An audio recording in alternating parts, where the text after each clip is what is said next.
Good morning, everyone.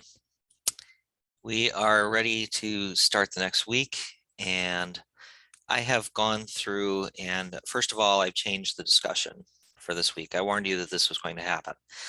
I've given you three options in this week of articles that connect to the overarching theme.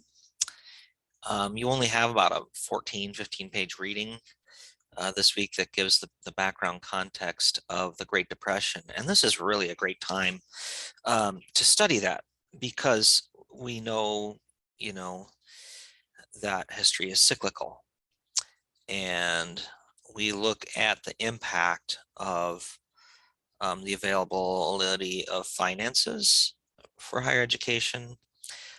We look at the impact on the funding available from the federal government, from state governments, and then we look at how those trends or those changes impact not only enrollment, but impact the student load or financial burden and what percent of the burden students own when it comes to pursuing higher education.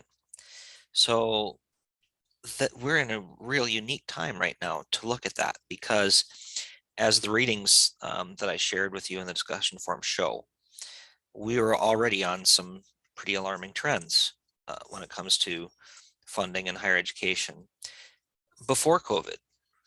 And COVID, as we discussed last week, was an accelerant. This gasoline on fires, both an accelerant towards positive and towards negative trends. So I gave you three different options of reports or articles to take a look at. And before you select one, I would just suggest you just open each one and just kind of look over them and decide which one you think you can connect with better. And then after you do that, try to expand your horizons if you can by selecting someone else's option to reply to in the discussion forum, so you kind of get the gist of all three. That means hopefully not everybody just selects option one. Hopefully we've got a good mix, and that way we can kind of keep the discussion going on all three articles. As I also did warn you, I am going to change things and make things up as I go along, because unfortunately that's what I do. And I'm just going to play the academic freedom card, right? You can get away with whatever you want if you just say academic freedom. It's actually going to be easier for you, I think. I just keep looking at this case study and the way that it was structured. And there are some things that I don't necessarily agree with how the assignment was built. So what I'm going to do is I'm going to rebuild it. What you've already done is great. I needed you to pick your topic, right? You've got your topic selected. Originally, for the second part, the case study asked for 5 references and an outline. And that's where I really got stuck, because this paper is going to require you to develop knowledge that you do not yet have. You are going to have to get the historical and developmental context of your policy. So I don't think that you can just write an outline for a paper when you don't know the history, you don't know the theme, you don't know where you're going to go with it yet. So I think it's too early for you to have to come up with an outline for something that's probably going to change drastically. In fact, your references will probably change over the course of doing this.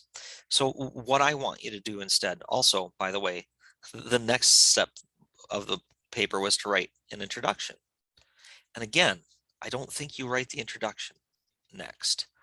I think you need the historical and developmental context before we roll up our sleeves and try to understand how that policy has been implemented, why it was implemented, how it's changed through the years, and is it even still pertinent and relevant to this day.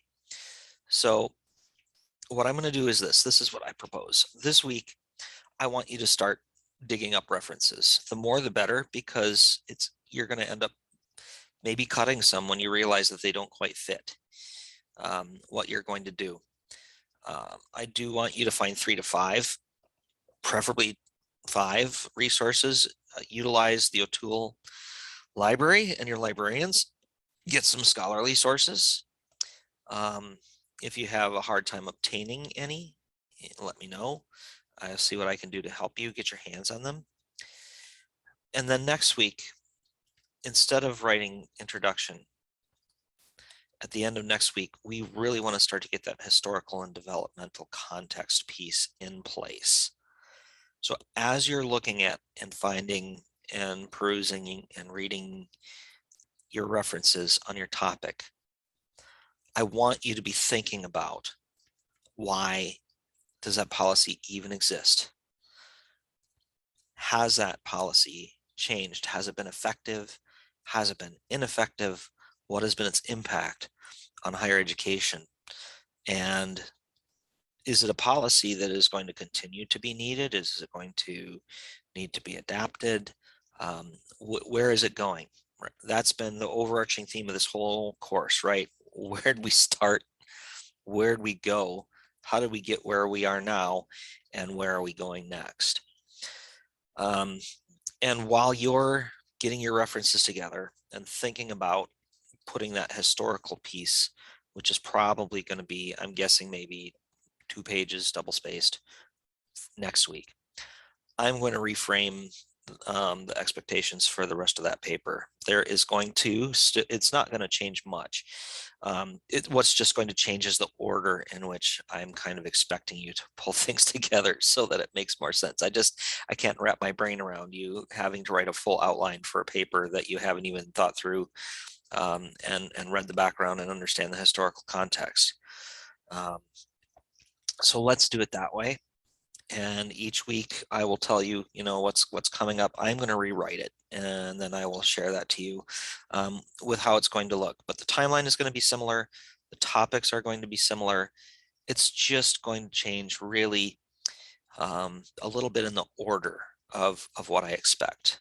Because for me, I think that after you've got all your content and your ideas together and everything else, that's when you write your introduction and your conclusion. That's where you know what the themes are going to be. You know how it's taken shape.